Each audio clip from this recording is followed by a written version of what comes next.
مملکت میں تجارتی پردہ پوشی کے خاتمے کے لیے جامع حکمت عملی مرتب کر لی گئی ہے۔ 5 حکومتی اداروں پر مشتمل تفتیشی کمیٹی تشکیل دے جائے گی جو سعودیوں کے نام پر کاروبار کرنے والے غیر ملکیوں کے خلاف کریک ڈاؤن کریں گے۔ سبق نیوز نے اپنے ذرائع کے حوالے سے خبر دی ہے کہ کمیٹی کا اصل ہدف سودائزیشن نہیں بلکہ وکالوں اور ریٹیل کا کاروبار کرنے والے غیر ملکی مالکان کا خاتمہ ہوگا جو سعودیوں کے نام سے کاروبار کر رہے ہیں۔ اور تشکیل دی جانے والی کمیٹی کو جو اہداف دیے گئے ان کے مطابق مقامی مارکیٹ میں غیر قانونی طور پر چھوٹے کاروبار کرنے والے غیر ملکیوں کا خاتمہ اور ان کی جگہ سعودیوں کو یہ کاروبار خود کرنے کی ترغیب دینا اور سہولت فراہم کرنا ہے۔ کمیٹی جن حکومتی اداروں کے اشتراک سے تشکیل دی گئی ہے ان میں وزارت تجارت و سرمایہ کاری، وزارت داخلہ، وزارت محنت، سماجی محمود و بہبود آبادی، وزارت بلدیات و دیہی ترقی، چھوٹے اور درمیانے درجے کے کاروبار کی نگرانی، قومی کونسلوں، قومی کمیٹی اور برائے زکوٰۃ کمیٹی کے علاوہ سعودی مانیٹرنگ ایجنسی اور سرمایہ کاری کونسل کے ارکان کو بھی شامل کیا گیا ہے۔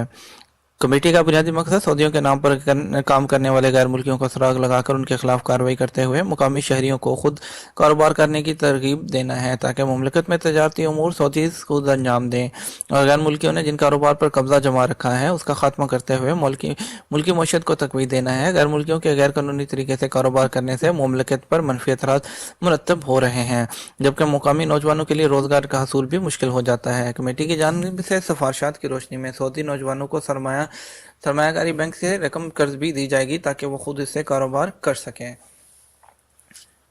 کمیٹی کا قیام مملکت کے ویژن 2030 کے مطابق عمل میں لایا گیا ہے جسے ملک معیشت کو مستحکم کرنا اور مقامی نوجوانوں کو روزگار فراہم کرنا ہے۔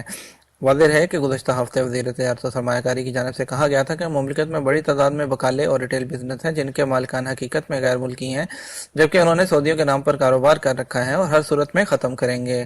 اس رجحان سے سختی سے نمٹا جائے گا۔ وزیر تجارت کا مزید کہنا تھا کہ سعودی شہریوں کو اپنے ناموں سے غیر ملکیوں کو کاروبار کرانے کی قطعی اجازت نہیں دی جائے گی اور انہوں نے مزید کہا تھا کہ ہر صورت میں تجارتی پردہ پوشی کے رجحان کا خاتمہ کیا جائے گا اور اس سمن میں کوئی رعایت نہیں دی جائے گی۔ ہائی وے پر بچی سمیت گاڑی چرانے والا گرفتار۔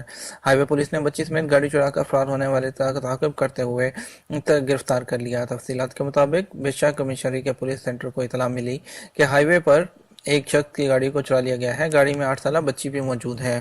اطلاع ملتے ہی پولیس نے علاقے کی مکمل ناکہ بندی کر دی تاکہ ملزم فرار نہ ہو سکے۔ پولیس پیٹرولنگ پارٹی کو الرین بیشا شاہراہ پر مذکورہ گاڑی دکھائی دی جس پر اسے رکنے کا اشارہ کیا مگر وہ پولیس موبائل کو ٹکر مار کر بیشا کی جانب مڑ گیا جس پر اہلکاروں نے اس کا تعاقب کیا اور انتہائی مہارت کا ثبوت دیتے ہوئے اسے رکنے پر مجبور کیا۔ پولیس اہلکاروں کی بچی کی بھی فکر تھی جو اس دوران محفوظ رہی۔ ملزم کو گرفتار کر لیا گیا جبکہ بچی کو والدین کے سپرد کر دیا گیا۔ خادم حرمین سے وزیر خارجہ ابراہیم الاساف کا اظہار تشکر۔ نئے مقرر ہونے والے سعودی وزیر خارجہ ڈاکٹر ابراہیم الاساف نے ٹویٹر پر اپنا اکاؤنٹ جاری کر دیا۔ سبق نیوز کے مطابق وزیر خارجہ نے ٹویٹ میں خادم حرمین شریفین شاہ سلمان بن عبدالعزیز آل سعود اور ولی عہد مملکت شہزادہ محمد بن سلمان بن عبدالعزیز کا شکریہ ادا کرتے ہوئے اس امر کا اظہار کیا کہ وہ مملکت کی قیادت کے اعتماد پر پورا اترنے کی بھرپور کوشش کریں گے۔ وزیر خارجہ نے مزید کہا کہ مملکت کی قیادت نے مجھ پر جو اعتماد کیا ان کا میں شکر گزار ہوں۔ شاہ سلمان کی جانب سے مرکز کی جانب سے پناہ گزینوں کے لیے امداد۔ شاہ سلمان امدادی مرکز برائے فلاح انسانیت کی جانب سے شام متاثرین کے لیے روزانہ کی بنیاد پر خوراک کی فراہمی کا انتظام کیا گیا۔ سعودی خبر ایجنسی کے مطابق شاملی حلب کے علاقوں میں پناہ گزینوں کو روزانہ 5000 سے زائد خوراک کے پیکٹس تقسیم کیے جائیں۔ شامی پناہ گزین مختلف کیمپوں میں موجود ہیں جن میں سے کائبہ کیمپ میں روزانہ 1200 پیکٹ، الباب کے مشرقی کیمپ میں 3100 اور اخترین کے علاقے میں قائم کیمپ میں 700 پیکٹ تقسیم کیے جاتے ہیں۔ مرکز کی جانب سے اس امر کا خاص خیال رکھا گیا ہے کہ موسم سرما کی مناسب سے فراہم کی جانے والی خوراک کے ذوق کے مطابق اور گرم ہو۔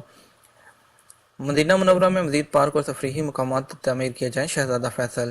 گورنر مدینہ شہزادہ فیصل بن سلمان نے کہا ہے کہ شہر میں شجرکاری پر خصوصی توجہ دی جائے گی تاکہ ماحول کو مزید بہتر بنایا جا سکے۔ فی الوقت شہر میں سبزے کی قلت ہے جس کے پیش نظر مختلف مقامات پر پودے اور گھاس کے میدان بڑھائے جائیں گے۔ جنادریہ میلے میں سامان کے پویلین میں جعلی نوٹوں کی شناخت۔ مملکت کے 33ویں سالانہ ثقافتی میلے میں سعودی مانیٹرنگ ایجنسی کے اسٹال پر جعلی کرنسی نوٹوں سے متعلق لوگوں کی خصوصی معلومات فراہم کی جا رہی ہیں۔ سعودی خبردار ایجنسی کے مطابق جنادریہ میلے میں شرکت کرنے والوں کی بڑی تعداد نے سعودی مانیٹرنگ ایجنسی کے پویلین کا دورہ کیا جہاں موجود اہلکاروں نے آنے والے جعلی کرنسی نوٹوں کی شناخت کے حوالے سے جامع معلومات فراہم کیں۔ موسم سرما کی تعطیلات، سعودی سیاحوں کی بحرین روانگی۔ مملکت اور پڑوسی عرب ممالک کے تعلیمی اداروں میں موسم سرما کی تعطیلات کے موقع پر بڑی تعداد میں سیاحوں نے بحرین کا رخ کر لیا۔ شاہ فہد پل پر سعودی اداروں کی جانب سے تمام گیٹ کھول دیے گئے ہیں، جن کی تعداد 32 ہے۔ الریاض اخبار کے مطابق بحرین جانے کے لیے شاہ فہد پل پر گاڑیوں کی لمبی قطار لگی ہے، جس کی وجہ سے لوگوں کو کئی گھنٹے انتظار کرنا پڑ رہا ہے۔ Thank you for watching info T V news channel.